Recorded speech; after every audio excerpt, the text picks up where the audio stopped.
bienvenidos a la Gaceta del INFP de Morena. Ya es domingo, militancia. Vamos a dar un rápido repaso por nuestra semana de actividades. Recuerden que nos pueden ver a través de todas las redes sociales del Instituto y la 4TV, a la cual agradecemos las facilidades que nos brindan para grabar. No olviden suscribirse a sus redes sociales, los pueden encontrar como la 4TV. Buenas noches a todos y todas. Les invitamos a que antes de que comencemos con toda la información que tenemos de esta semana, se suscriban a nuestras redes sociales. Estamos como INFP Morena en Facebook, en Twitter, en TikTok, en YouTube, en Spotify y en Telegram. Y ahora sí, comenzamos.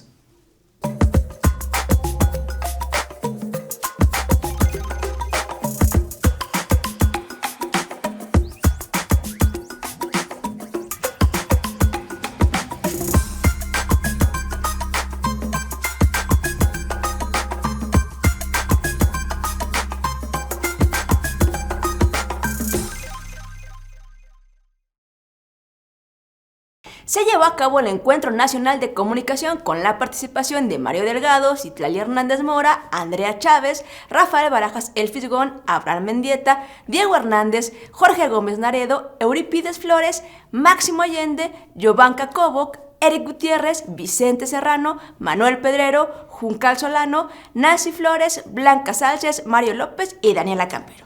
Fue una jornada de todo un día de trabajo con más de 120 compañeras y compañeros de toda la República, en donde hablamos de comunicación desde la izquierda. Vamos a ver una cápsula con lo mejor de este evento.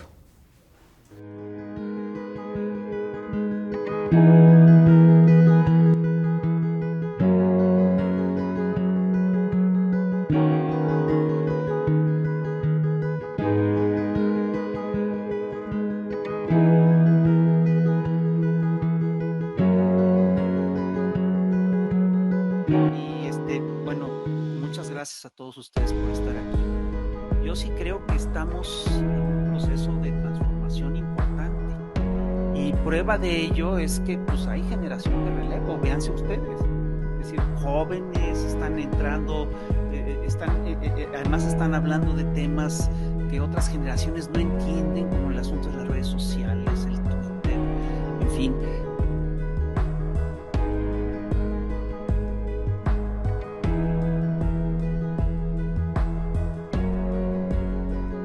Quiero informarles que estamos presentes 27 secretarias y secretarios de los comités ejecutivos estatales, acompañadas y acompañados del extraordinario equipo que nos ayuda a seguir institucionalizando la comunicación del partido en las redes sociales con los medios de comunicación.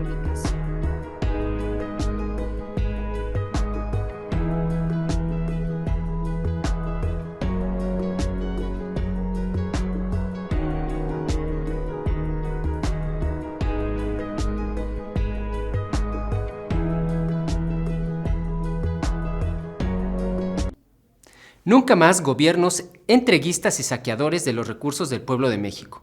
Como parte de las jornadas político-culturales Conciencias en Revolución, tuvimos la conferencia Defender la propuesta de reforma a la ley minera. Histórico paso para frenar el despojo. Contamos con la participación del economista Violeta Núñez, con la participación de la consejera adjunta de la Legislación y Estudios Normativos de la Consejería Jurídica del Ejecutivo Federal, Lenia Batres, con el subsecretario de Medio Ambiente, Alonso Jiménez, con la investigadora del CONACYT, Patricia Legarreta, y con nuestra compañera Mariana Estrada, integrante del INFP. Vamos a ver lo mejor de esta charla y los invitamos a verla por nuestras redes sociales, así como consultar el micrositio que tenemos con toda la información de la ley minera y de lo de la reforma energética.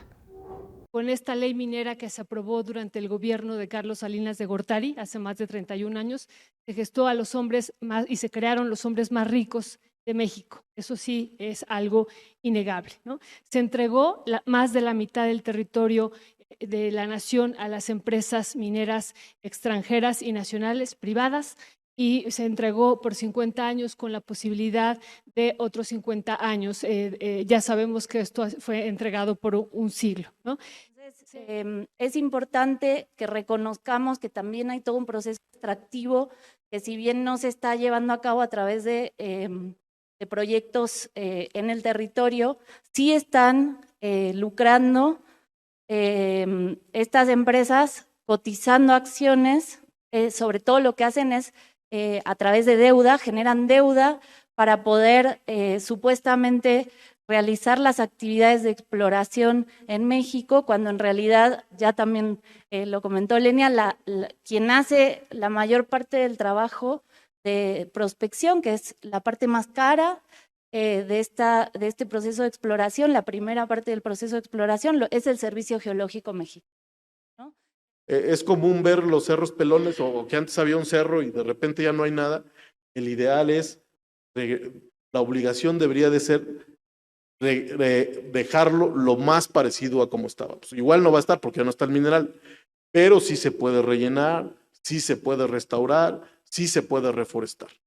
Entonces, y no dejarlo hasta el último momento, sino conforme van avanzando, por ejemplo, en los tajos, exploto un tajo, me voy a otro tajo, empiezo a restaurar el tajo previo, y entonces por eso esto es importante, porque tu obligación ambiental es todo el tiempo, no al final, y esto lo queremos dejar claro. Nunca lo vi legislado, pero aquí en esta ley, fíjense, allí hay una norma que dice que además, o lo que significa que la actividad minera es preferente, eso significa que hay un artículo que dice que la persona a la que se le otorga la concesión tiene derecho a obtener, no a solicitar, no a que se estudie, no a que se abra un expediente, sino a obtener una expropiación.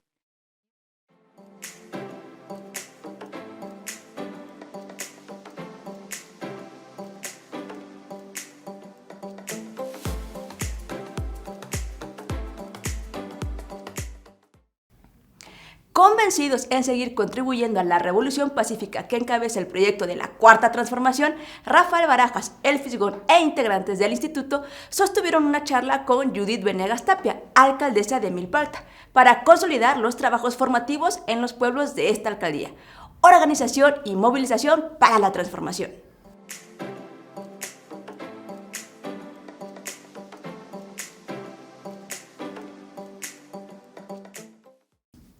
Las y los ediles de Morena promueven políticas municipales para el bienestar del pueblo y erradicar las prácticas neoliberales. Esta semana, en Diálogos desde el Municipio, hablamos de las políticas municipales exitosas antineoliberales. Recuerden que este programa pasa todos los lunes en punto de las 8 p.m. Vamos con lo mejor de esta charla. Y hoy estamos trabajando con estos grupos de campesinos, con pequeñas cooperativas, con grupos de trabajo, dándoles sistemas de riego. Ellos tienen, si tienen pozo, o ellos perforan pozo, y nosotros les ponemos todo el sistema de bombeo, les ponemos panel solar, les ponemos toda la infraestructura para el riego. Nosotros partimos con nuestro gobierno tratando de involucrar a la ciudadanía, que la ciudadanía participe en las acciones de gobierno, que tome también, ahora sí que esto que siempre han exigido, que es poder incidir en las acciones, y para ello creamos en cada comunidad, en cada barrio, los comités de planeación para el desarrollo municipal, que prácticamente ha sido algo que se debió hacer o que se debe estar haciendo desde ya bastante tiempo. En ese sentido, en cada comunidad tenemos nuestro comité de participación social o comité de COPLADEN, que con esto no solo pretendemos que haya una organización para fines de inversión municipal, sino que también haya una organización para fines de mejoramiento de la misma comunidad, de la misma localidad.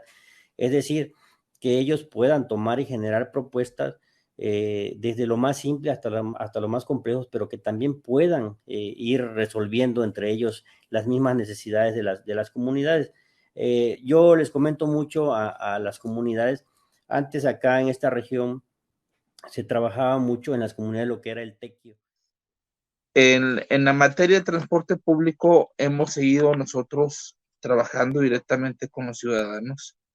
Hemos estado visitando las colonias cada semana y hemos estado revisando las rutas de tal manera que hemos establecido un canal con la ciudadanía para que los ciudadanos que tengan alguna queja en materia de transporte se comunican directamente al teléfono particular de un servidor y nosotros le damos seguimiento a través de lo que es el área de transporte municipal y la Secretaría del Ayuntamiento, de tal manera que se mantenga el servicio sin aumentar las tarifas al transporte público y sin disminuir las rutas que hay en la ciudad.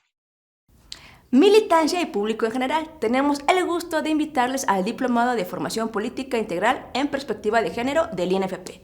A través de talleres y conversatorios profundizaremos sobre los feminismos populares, la lucha de la comunidad LGBTTIQ+, y las masculinidades no patriarcales. Además del diploma que ofrecemos, también podemos darles una certificación oficial. El periodo de registro ya está abierto y podrás consultar todas las bases en nuestras redes sociales. Iniciamos el próximo 2 de mayo, por un feminismo de izquierda, obrero y popular.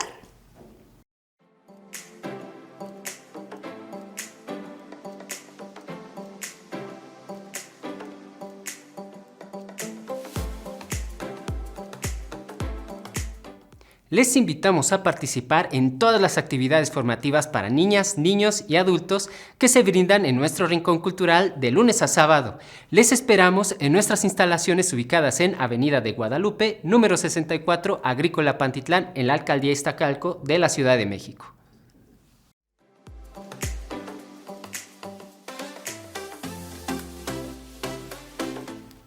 Las violaciones de los derechos al periodista y activista Julian Assange no se detienen y la amenaza de su extradición pone en riesgo la libertad de expresión. Por ello, dedicamos nuestro programa de Reflexiones de Sur a Norte al tema Wikileaks y la libertad de prensa, Jornada Internacional por la Liberación de Julian Assange, con la participación de Pedro Miguel, consejero interno del instituto y periodista. Los dejamos con lo mejor de esta charla y les invitamos a verla completa. La consigna fuera el ejército de Juárez, ¿no? Claro. Fue terrible, es decir, se multiplicó la violencia de una manera terrible. En esa circunstancia, el contexto y el telón de fondo es el golpe que le da Calderón a Luz y Fuerza del Centro y al Sindicato Mexicano de Electricistas. La Policía Federal toma las instalaciones de Luz y Fuerza del Centro, y ese era el escenario nacional, ¿no? Ahora los que dicen que hay polarización o no tienen vergüenza o no tienen memoria, porque eso era no tienen idea de lo que hablan, claro. Es decir, de veras es increíble que estén hablando de polarización cuando estábamos con esa guerra en Ciudad Juárez, cuando estábamos con el horror de lo que fue el golpe a Luz y Fuerza para todo el centro del país.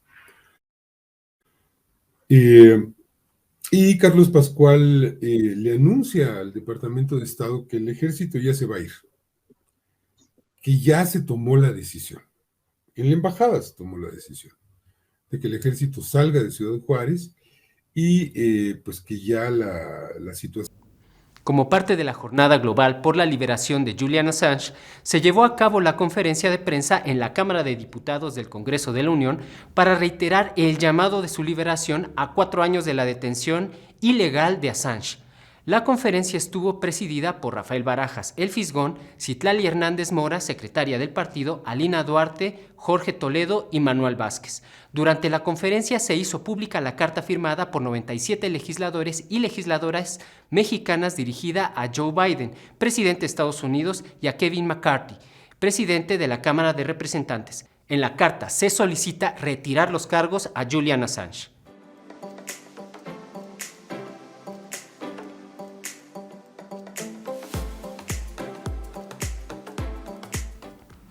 Esta semana tuvimos el taller Ética y Militancia en la 4T, a cargo de Carlos Mendoza, coordinador general de la Red Nacional de Círculos de Estudio del Instituto.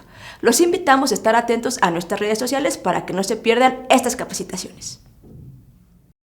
Y esto es importante, el cómo aprendimos a militar, porque hay algo que se llama el marco hermenéutico, que no es otra cosa que es el lugar desde donde nosotros como personas interpretamos al mundo, ¿no? Dice, todos los seres humanos tenemos la ineludible condición humana de interpretar.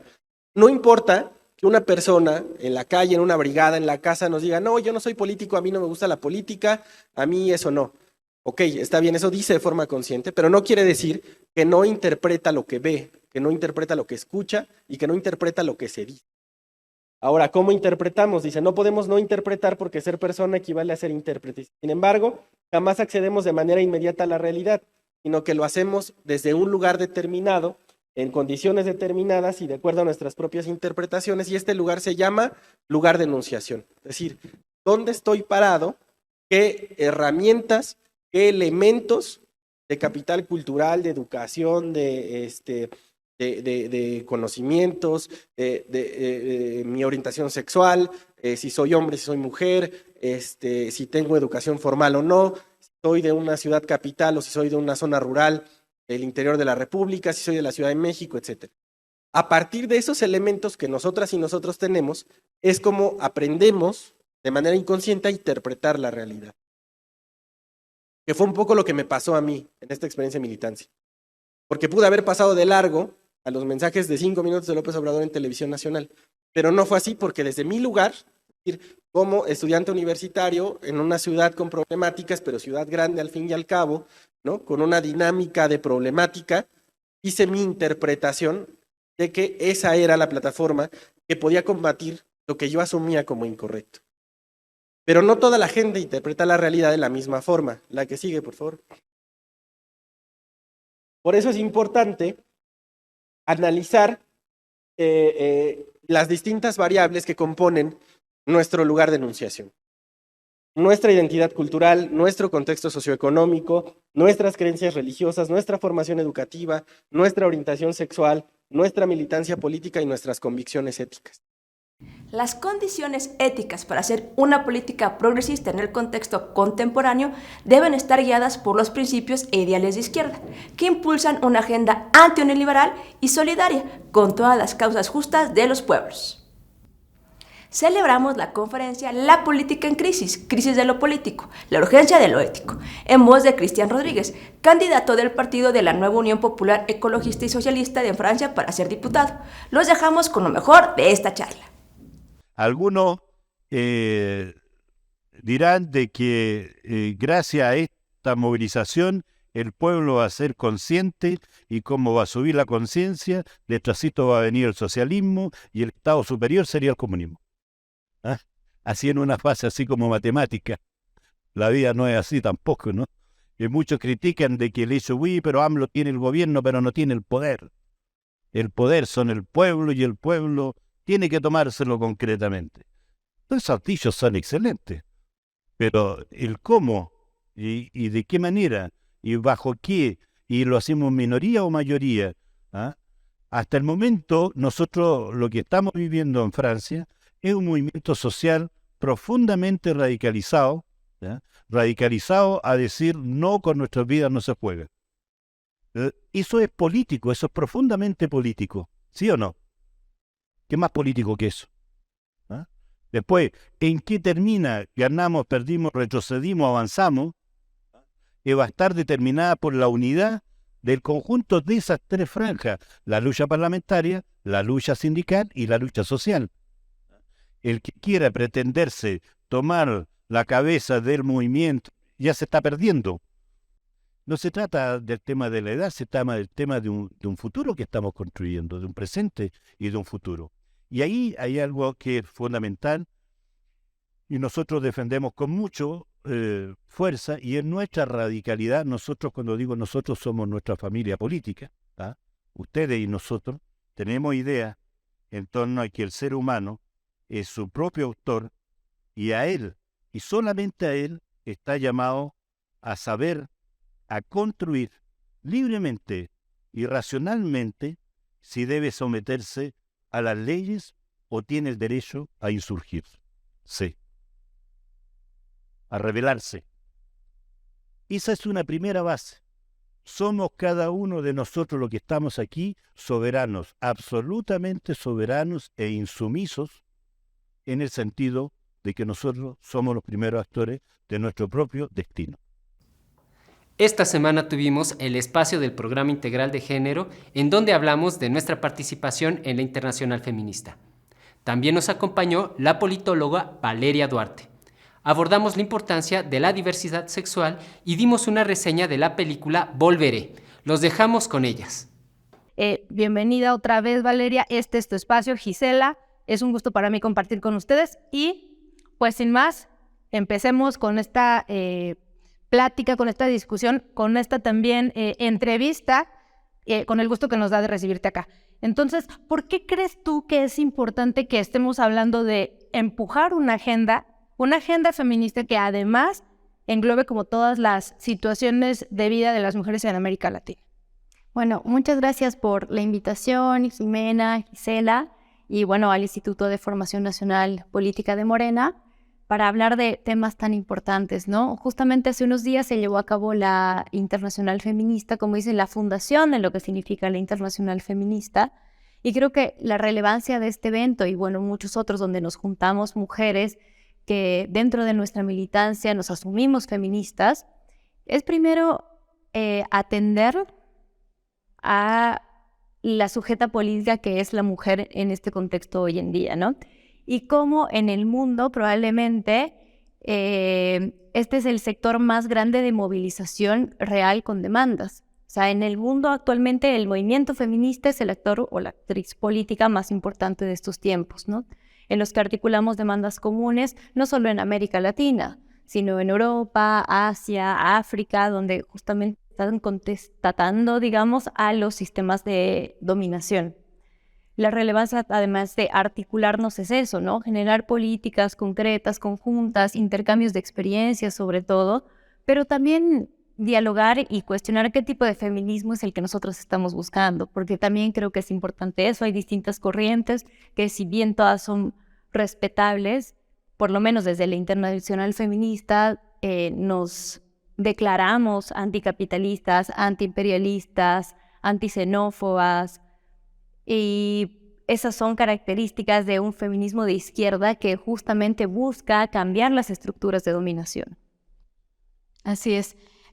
A mí me genera una pregunta que me gustaría compartir contigo. El tener gobiernos progresistas, como en este caso México, este país actualmente, facilita nuestra labor en esta lucha contra un sistema capitalista. En Zona Formativa hablamos sobre las mañaneras, porque algunos periodistas, expertos y politólogos salieron otra vez en nado sincronizado en los medios de siempre a hablar mal de ella. Pero aquí veremos por qué lo hacen y qué ha significado este ejercicio de comunicación social para la sociedad mexicana. Vamos con Zona Formativa. Que se acaben las mañaneras, el pez que hace que este país esté dividido. No más odio, no más encono. Regresemos a que solo los expertos sean la opinión pública. En días pasados, la politóloga Denise Dresser expresó en su colaboración con Carmen Aristegui, palabras más, palabras menos, que era tiempo de que terminaran las mañaneras, porque le hacen daño a la vida pública de este país. ¿Qué? Así como lo escuchan, amigues, aunque parezca increíble, Denise, como muchos otros expertos, salen otra vez con la cantaleta en este hermoso nado sincronizado de los medios chayoteros de lo malo que es tener el mayor fenómeno de comunicación social que ha vivido este país. Estas posturas de la derecha no nos asombran, porque en la mañanera, Cabecita de Algodón nos ha explicado una y otra vez cómo estos integrantes del mal llamado Círculo Rojo, o sea, los que se creen dueños de la opinión pública porque estudiados, porque politólogos, porque maicedos y porque periodistas que son empleados de los empresarios de este país, pretenden que los únicos que decidan el rumbo de México sigan siendo ellos. Pero afortunadamente estamos viviendo la cuarta transformación y la mañanera ha sido fundamental para varias cosas. Citemos solo algunas. Número 1. Ha quitado del imaginario colectivo que los únicos que pueden opinar y entender los grandes temas de este país son los expertos.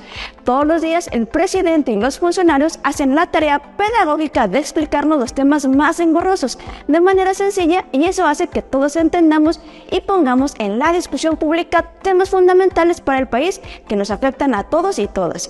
Número 2. Es el lugar donde el presidente desmiente la enorme cantidad de falsas noticias que estos grandes medios de comunicación comunicación a diario sacan para golpear al gobierno y lo que es aún más grave, para mentirle y desinformar a la sociedad. Y número 3, algunos de ustedes son muy jóvenes, pero lo que se vive a diario en la mañanera es literal la utopía hecha realidad. Ningún mexicano o mexicana en sus sueños más grandes se hubiera imaginado que todos los días, literalmente, cualquier persona pueda preguntarle al presidente de un país sobre algún hecho y éste le conteste. El ejercicio de rendición de cuentas es una locura y es algo que nunca pensamos vivir, lo cual nos hace recordar que el presidente y su gabinete son funcionarios públicos que sirven a cada uno de los mexicanos, así que nunca más permitiremos que no se nos rindan cuentas. Por solo citar un ejemplo, Peña Nieto en su sexenio solo dio una, y ya saben que trae apuntador. Así que, contrario a lo que dicen gente como Dresser y compañeros, la mañanera no divide y polariza. Por cierto, para que algo esté polarizado sería 50 a favor y 50 en contra. Y hasta ahora las últimas encuestas marcan que más del 65% de este país apoya al presidente. Entonces, polarizados, los que se dice polarizados, no estamos. La mañanera lo que sí hace es politizar al pueblo de México, que cada vez está más informado y en consecuencia se va creando un verdadero poder popular. Hoy las decisiones ya no se toman en lo oscurito, y mucho menos sin el conocimiento de las mayorías. La mañanera, citando al presidente, quita las máscaras y deja muy claro que en este país hay fundamentalmente dos proyectos de nación: el que pugna por las mayorías y grita fuerte y claro por el bien de todos, primero los pobres, y otro que privatiza ganancias y socializa pérdidas, y quiere que solo unos cuantos tengan voz y voto en decisiones que afectan a millones de personas que conforman un país. No solo en el presente, sino también nos condena a un sistema que nunca los toma en cuenta en el futuro. Esto fue Zona Formativa del Instituto Nacional de Formación Política de Morena. Inauguramos el Seminario de Filosofía Política Enrique Dussel. En la voz de Jorge Zúñiga, nos acompañó el Dr. Dussel. Vamos con lo mejor de esta charla y recuerden que si te lo perdiste lo puedes ver en nuestras redes sociales. Pero la autocrítica no es personal, es colectiva, es el pueblo. Son grupos que ayudan al político a corregir sus errores y a descubrir también sus grandes aciertos. Primero, tiene que haber un sistema político que hay que ver cómo funciona. Y va a ser muy útil para los que se introducen en la política comprender qué significa la política. Es complejo. Y este libro de 600 y tantas páginas demuestra los momentos de la política, que queda resumida en las 20 tesis de política y será parte de la primera parte del curso. Pero todo sistema, inevitablemente, porque es humano, comete errores. Y cuando los errores comienzan a acumularse, el sistema no responde más a la realidad de un pueblo.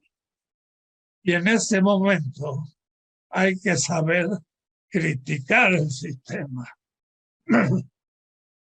40 años de neoliberalismo ha llevado a la ruina a México. Es algo horrible que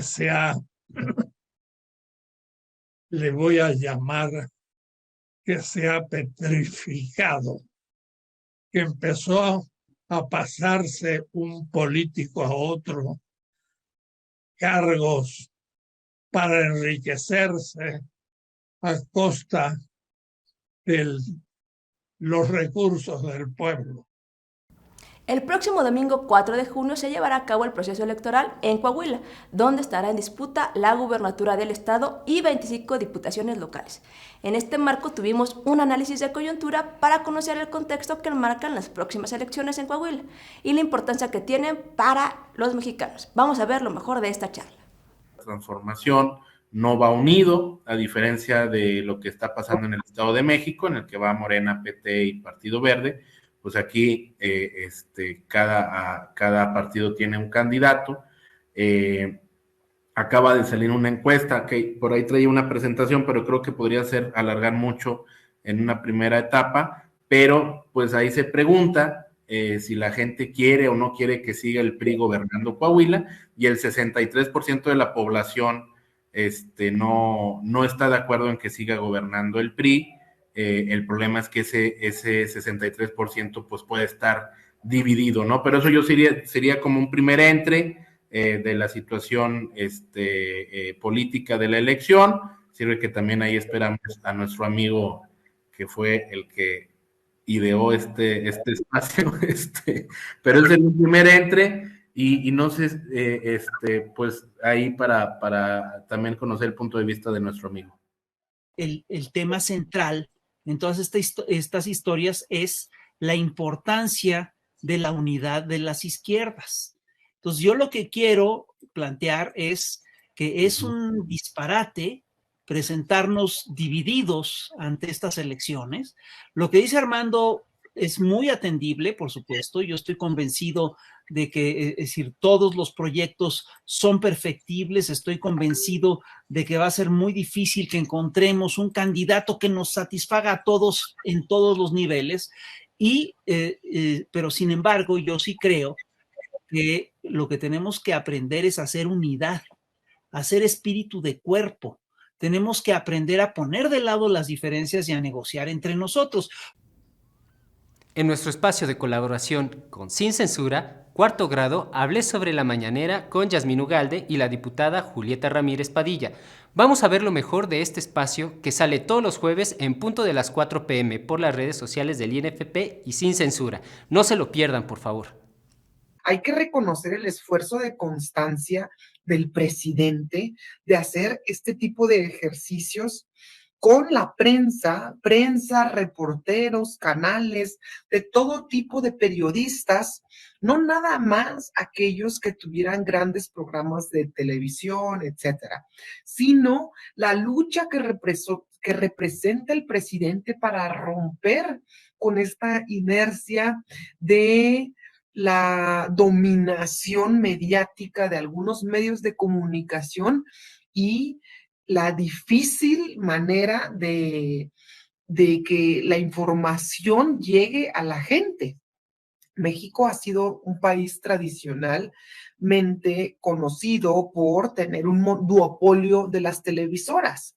Y cómo se rompía, digamos, a finales de los años 90, a principios de este siglo, con esta inercia de solamente quien paga puede hablar y solo quien paga puede hacer llegar un mensaje. Lo que tenemos es una mañanera que informa este tipo de cosas, que informa y que forma a la gente en este tipo de cosas.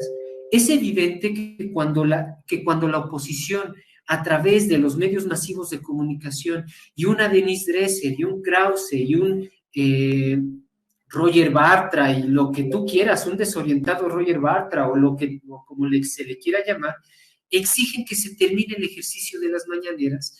Están exigiendo tener de nuevo el control político-mediático y ser de nuevo las voces que autoricen la verdad o una realidad que siempre ha sido difundida a través de estos medios de comunicación, estos fuertes medios de comunicación. Esto no es una polarización, no es una pelea aposta de entre mexicanos, como lo quieren hacer creer. Es una politización de la gente en México. Esta politización lo que hace es que la gente tome conciencia de la propia clase, de una lucha de clases que existe en México. Militancia, tenemos varias invitaciones para ustedes. El próximo martes a las 12 del día tenemos el taller Ética y Responsabilidad de las y los Servidores Públicos a cargo de Patricia Legarreta, investigadora del CONACYT. Pueden ir a las instalaciones del INFP a verlo o por nuestras redes sociales, por supuesto. Y el jueves 20 de abril, en punto de las 5 de la tarde, el taller Elecciones en el Estado de México, la batalla maestra, que tiene como objetivo que los participantes tengan una práctica política territorial informada y consciente en el marco de las próximas elecciones. Si estás interesado, te esperamos en las instalaciones del instituto. Recuerda que estamos ubicados en Avenida de Guadalupe 64, Colonia Agrícola Pantitlán, en la Alcaldía Iztacalco de la Ciudad de México, muy cerca de Metro Pantitlán. Organización y movilización para la transformación. En el marco del 69 aniversario luctuoso de Francisco J. Mujica, tuvimos la conferencia en su honor para conocer su lucha por las libertades políticas y los derechos sociales más radicales plasmados en la Constitución de 1917.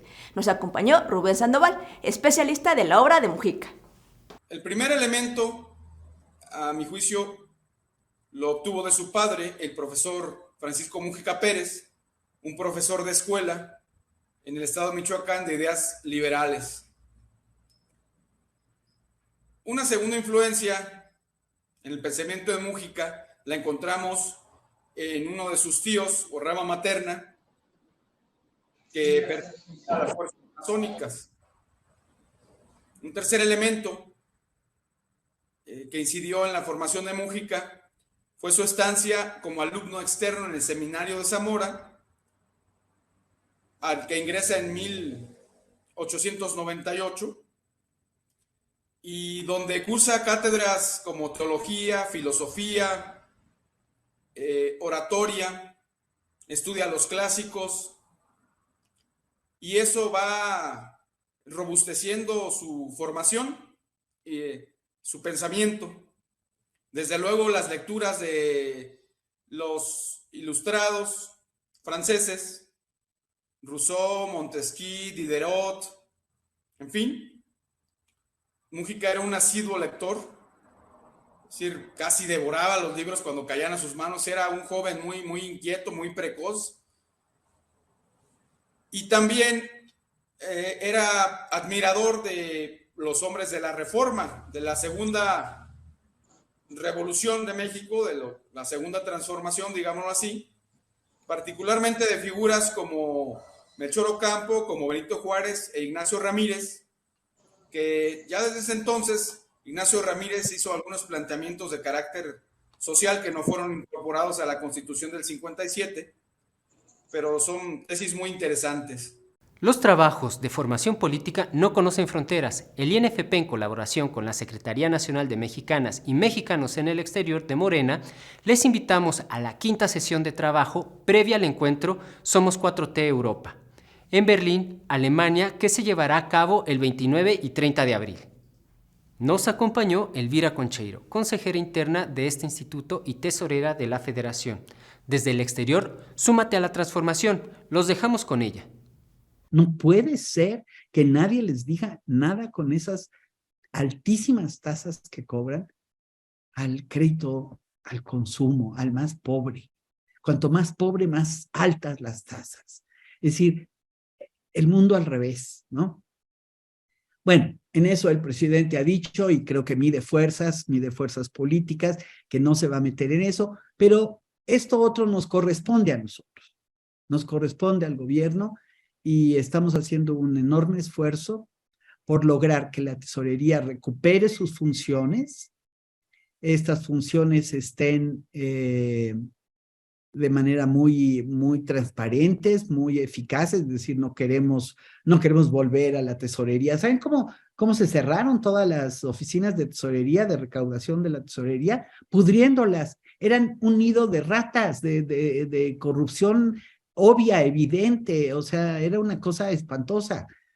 Entonces, claro que la sociedad dijo, ay, qué bueno que se cerró eso, era una fuga de dinero brutal. Entonces todo el mundo aceptamos, y eso fue lo que pasó con muchas de las privatizaciones, pues que fueran los bancos los que se hicieran cargo, ¿no? Ellos iban a tener un manejo transparente, iban a tener un manejo puntual, con la tecnología necesaria. Entonces este Estado mexicano no desarrolla ninguna herramienta tecnológica, no tiene a su alcance ninguna herramienta tecnológica o casi ninguna para sus funciones. Con formación política seguimos impulsando espacios plurales que permitan elevar el nivel de debate. Nuestro círculo de estudio Luchemos Grupo Cedros tuvo la charla La 4T, una realidad en datos duros, con la participación de David Pérez, integrante del instituto. Vamos a ver lo mejor de esta charla y los invitamos a verla completa en nuestras redes sociales.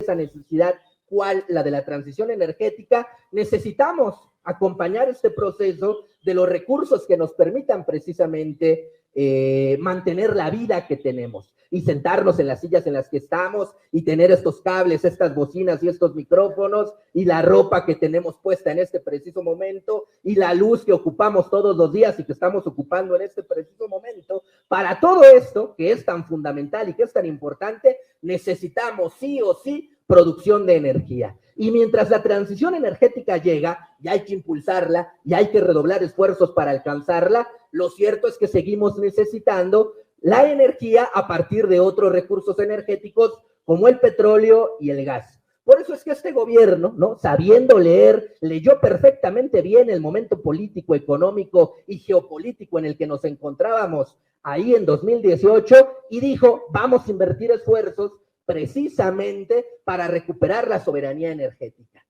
Que necesitamos tener dinero, mucho o poco, pero dinero, para comprar esos 5 kilos de jitomate y otros 3 por acá, y medio aquí, y 300 gramos acá, y un jitomate allá, ¿no? De tal manera que lo que se produce y se vende, se consuma. Y ese dinero que nosotros le depositamos precisamente al comerciante, al tendero, se vaya después a las empresas, y esas empresas le paguen a sus trabajadores, y esos trabajadores vuelvan a consumir, y así se reproduzca sistemáticamente el ciclo económico. Este estado de bienestar del que tanto habla el presidente, que tiene su ejemplo en las primeras décadas del siglo pasado, después de la gran crisis económica de 1929 en los Estados Unidos, significaba eso, ¿no? El pleno empleo. ¿Y por qué era necesario de que todos tuvieran empleo? No solamente porque era una cuestión de justicia social, sino porque era la única manera de mantener dinamizada y estable la economía. En nuestra sabatina migrante tuvimos de invitado a Marco Castillo, codirector de Global Exchange, con el que platicamos sobre la política migratoria y derechos humanos. Vamos con lo mejor de esta charla. Encantados y estamos seguros de que el presidente Andrés Manuel López Obrador ha sido algo que México necesitaba, necesita y no podría haber ganado absolutamente nadie más, y nadie más podría estar haciendo las cosas mejor que como tal vez las está haciendo el presidente en el año 2023 en el que nos encontramos, sin duda alguna. Lo único que sí quiero agregar es que nosotros creemos que las cosas tendrían que hacerse mejor, y no digo que no se hagan mejor por voluntad del presidente. Yo creo que no se están haciendo mejor por culpa de los Estados Unidos.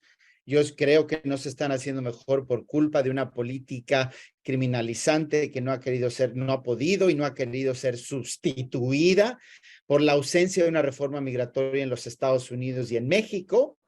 Y como lo quise dejar claro en la presentación desde el principio, la responsabilidad principal la tiene Estados Unidos y la presión tiene que seguir estando ahí. Tengo el privilegio de decirles que soy parte del grupo que está impulsando la demanda de México. Estamos trabajando ahí en Relaciones Exteriores con el equipo legal que está encabezando la demanda contra las armerías de Estados Unidos. Y también, obviamente estamos metidos en el tema de detener la exportación de armas de Estados Unidos a México. El propio presidente ha dicho que él está sentando las bases de un cambio que necesita nuestro país después de 70, 80 años. Por lo tanto, sabemos que no va a suceder en 6. Y si no ponemos la postura en lo que queremos que sea lo que venga, entonces el riesgo que se está corriendo es que lo que avance el presidente se estanque y se quede ahí en los años posteriores y nadie dé un paso hacia adelante.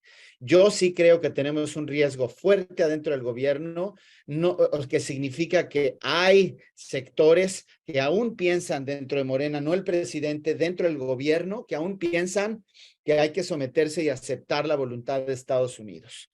Nosotros pensamos que no, que después de estos 6 años de gobierno se tienen que crear las condiciones para ser responsable Estados Unidos de todo esto, y dejar de jugar ese juego que se ha jugado, de aceptarlo. Hay muchas teorías, hubo todo un debate intenso hace unos 3 meses ahí entre Marta Delgado y el canciller, señalando el dedo de que incluso el presidente ni siquiera sabía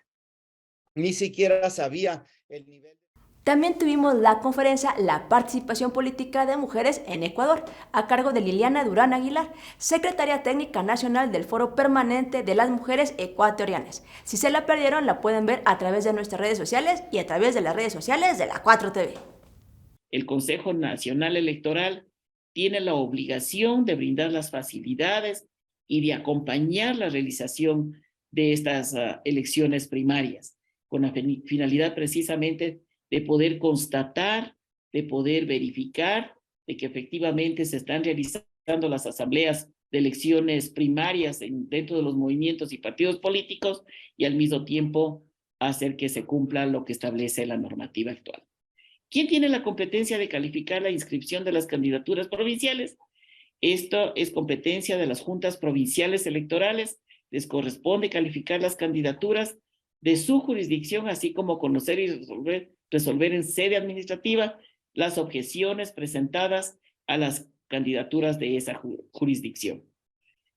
La aplicación del mandato constitucional paritario del 2008, a la luz de los avances constitucionales y legislativos para garantizar la paridad, deseo señalar desde mi experiencia en el ámbito político los retos que enfrentamos para su aplicación. Los obstáculos para las mujeres no están ahora en la estructuración de las listas de candidaturas, sino en la posibilidad de resultar elegidas.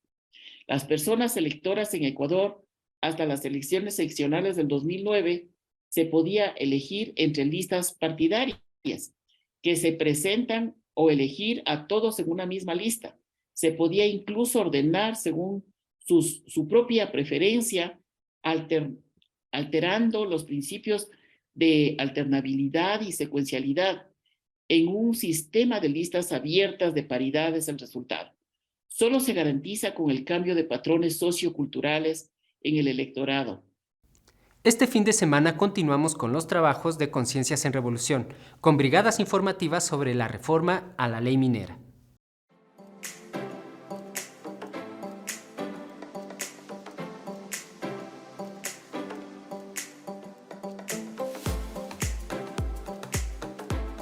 Solo con información podemos combatir todas las fake news que hay sobre este tema, organizados y en territorio.